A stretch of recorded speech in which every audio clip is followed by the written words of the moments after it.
Впечатления от города Еревана, конечно, безупречные. Очень нравится, очень богатая здесь культура, очень долгая история. Я очень рада быть здесь. Я впервые в Ереване. Мы из Петербурга, это, я всегда считала, лучший город на земле, потому что он очень красивый. Но когда я увидела центр вашего города, я даже подумала, что он может составить конкуренцию Петербургу. Я здесь первый раз, и вообще вся труппа приехала, мне кажется, что впервые в Армению, в Ереван. Мы, конечно, очень ждем встречи со зрителем. Սպասելիքները շատ են, հուսանք շատ լավ երեկո անցկացնենք։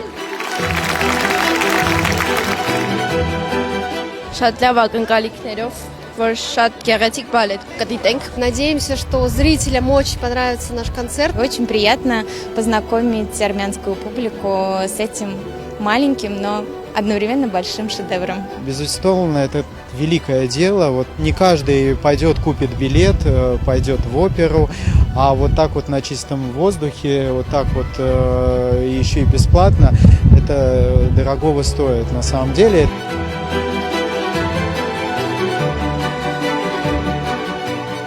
Շատ ուրախ եմ, նախ ասեմ, որ նման երեկոներ, նման համերգներ են պարգևում մեզ երևանցիներից։ Հրաշալի երեկո է, նախադեպը չունեցող։ Ես կյանքիս ընթացքում չեմ հիշում դեպք, որ Երևանում նման մասշտաբի երեկույթ կազմակերպած լինի։ Շատ բարձր մակարդակով է ամեն ինչ կազմակերպված։ Շատ մեծ հաճույք ստացանք ընտանիքով, նման հնարավորությունը մեր քաղաքացիների համար ուղղակի ողջունել է, շատ ուրախ եմ, շատ հաճելի երեկո է, ֆանտաստիկ պարզապես։ Մեծագույն բավականություն եմ դեռ ստանում, կարծում եմ երկրորդ մասում էլ ամեն ինչ էլի հրաշալի կլինի։ Ձեզ սափարություններն արդեն այն մասին են, որ բոլորը շատ գոհ են եւ շատ հաճելի է, շնորհակալ ենք։ Տպավորությունները, չգիտեմ, երևի խոսքերը քիչ չեն բավականացնի, շատ են տպավորությունները։ Ամեն հարմար պայման ստեղծված է, որ մարդը բաց երկնքի տակ ծանոթանա բալետին, վայելի։